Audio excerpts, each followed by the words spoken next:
ನಮಸ್ಕಾರ ವೀಕ್ಷಕರೇ, welcome to ನಮಸ್ತೆ ಇಂಡಿಯಾ ಕುಕಿಂಗ್ ಚಾನಲ್. ಇವತ್ತು ನಮ್ಮ ಚಾನಲ್ನಲ್ಲಿ ಗೋಧಿ ಹಿಟ್ಟಿನ ಸಿಹಿ ಬೋಂಡ ಮಾಡೋದು ಹೇಗೆ ಅನ್ನೋದನ್ನು ನೋಡೋಣ.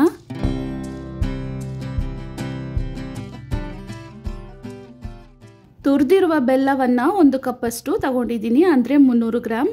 ಇದನ್ನು ಒಂದು ಪಾತ್ರೆಯಲ್ಲಿ ಹಾಕಿ ಅದೇ ಕಪ್ನಲ್ಲಿ 1 ಕಪ್ ನೀರನ್ನು ಹಾಕ್ತಾ ಇದ್ದೀನಿ. ಬೆಲ್ಲವನ್ನು ತುರಿದು ಹಾಕಿರೋದ್ರಿಂದ ಬೇಗನೆ ಕರಗಿಬಿಡತ್ತೆ. ನೀರು ಕುದಿಯೋಕ್ಕೆ ಸ್ಟಾರ್ಟ್ ಆಗಿದ ತಕ್ಷಣ ಸ್ಟವನ್ನು ಆಫ್ ಮಾಡಬೇಕು.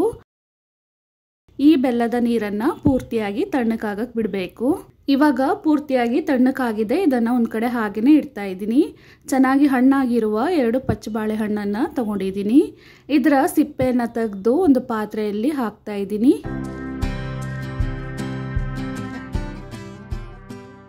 ಬಾಳೆಹಣ್ಣನ್ನು ಚೆನ್ನಾಗಿ ಮ್ಯಾಶ್ ಮಾಡ್ಕೊಳ್ತಾ ಇದ್ದೀನಿ.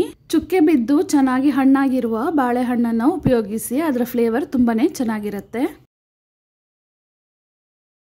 ಹಣ್ಣನ್ನು ಚೆನ್ನಾಗಿ ಮ್ಯಾಶ್ ಮಾಡಾಗಿದೆ. ಯಾವ ಕಪ್ನಲ್ಲಿ ತುರಿದ ಬೆಲ್ಲವನ್ನು ತಗೊಂಡಿದ್ನೋ ಅದೇ ಕಪ್ನಲ್ಲಿ 2 ಕಪ್ಪಷ್ಟು ಜರಡಿ ಮಾಡಿರುವ ಗೋಧಿ ಹಿಟ್ಟನ್ನು ಹಾಕ್ತಾ ಇದ್ದೀನಿ. 1/4 ಕಪ್ಪಷ್ಟು ಒಣ ಕೊಬ್ಬರಿಯನ್ನು ಚಿಕ್ಕದಾಗಿ ಕಟ್ ಮಾಡಿ ಇಟ್ಕೊಂಡಿದ್ದೀನಿ, ಅದನ್ನು ಹಾಕ್ತಾ ಇದ್ದೀನಿ. 8 ಏಲಕ್ಕಿಯ ಸಿಪ್ಪೆಯನ್ನು ತೆಗೆದು 2 ಸ್ಪೂನ್ ಸಕ್ಕರೆ ಜೊತೆಗೆ ಪುಡಿ ಮಾಡಿ ಇಟ್ಕೊಂಡಿದ್ದೀನಿ, ಅದನ್ನು ಹಾಕ್ತಾ ಇದ್ದೀನಿ. 4 ರಿಂದ 5 ಚಿಟಿಕೆಯಷ್ಟು ಉಪ್ಪು, 1/4 ಟೀ ಸ್ಪೂನ್ ಅಷ್ಟು ಅಡುಗೆ ಸೋಡಾವನ್ನು ಹಾಕಿ ಒಂದ್ಸಲ ಚೆನ್ನಾಗಿ ಮಿಕ್ಸ್ ಮಾಡ್ತಾ ಇದ್ದೀನಿ. ಕಾಯಿಸಿ ತಣ್ಣಗೆ ಮಾಡಿರುವ ಬೆಲ್ಲದ ನೀರನ್ನು ಒಂದು ಟೀ ಫಿಲ್ಟರ್ನ ಮೂಲಕ ಹಾಕ್ತಾ ಇದ್ದೀನಿ. ಹಿಟ್ಟನ್ನು ಕೈಯಿಂದ ಚೆನ್ನಾಗಿ ಮಿಕ್ಸ್ ಮಾಡ್ಕೊಳ್ತಾ ಇದ್ದೀನಿ.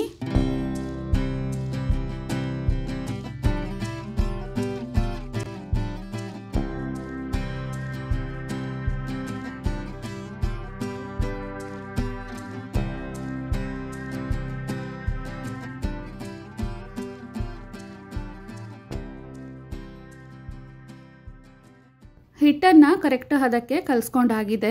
ಇದನ್ನು ನೆನೆಯಕ್ಕೆ ಬಿಡೋದೇನು ಬೇಕಾಗಿಲ್ಲ. ಕಲಸಿದ ತಕ್ಷಣನೇ ಬೋಂಡವನ್ನು ಮಾಡ್ಕೊಬಹುದು.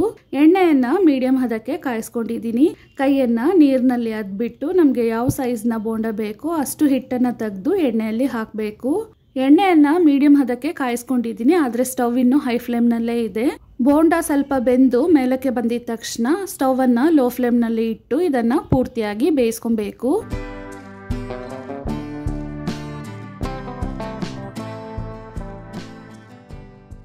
ಇವಾಗ ಸ್ಟವನ್ನು ಲೋ ಫ್ಲೇಮ್ನಲ್ಲಿ ಇಡ್ತಾ ಇದ್ದೀನಿ. ಈ ಸೈಜ್ನ ಬೋಂಡ ಬೇಯೋದಿಕ್ಕೆ 5 ನಿಮಿಷನಾದರೂ ಬೇಕಾಗತ್ತೆ.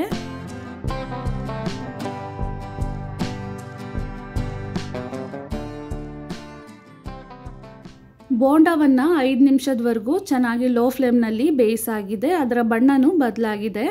ಎಣ್ಣೆಯಿಂದ ತೆಗೆದು ಬಿಡೋಣ.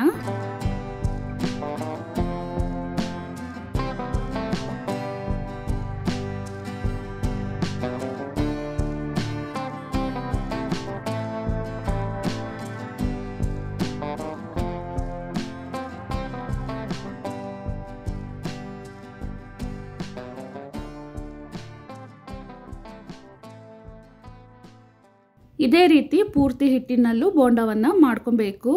ಈ ಬೋಂಡವನ್ನು ಬಿಸಿಯಾಗಿ ತಿನ್ನೋದಕ್ಕಿಂತ ತಣ್ಣಕ್ಕಾದ್ಮೇಲೆ ತಿಂದರೆ ತುಂಬಾ ರುಚಿಯಾಗಿರುತ್ತೆ. ವೀಕ್ಷಕರೇ, ಈ ವಿಡಿಯೋ ನಿಮಗೆ ಇಷ್ಟ ಆಗಿದ್ದರೆ ನಮ್ಮ ಚಾನಲನ್ನು ಲೈಕ್ ಮತ್ತು ಸಬ್ಸ್ಕ್ರೈಬ್ ಮಾಡಿ. ಧನ್ಯವಾದಗಳು.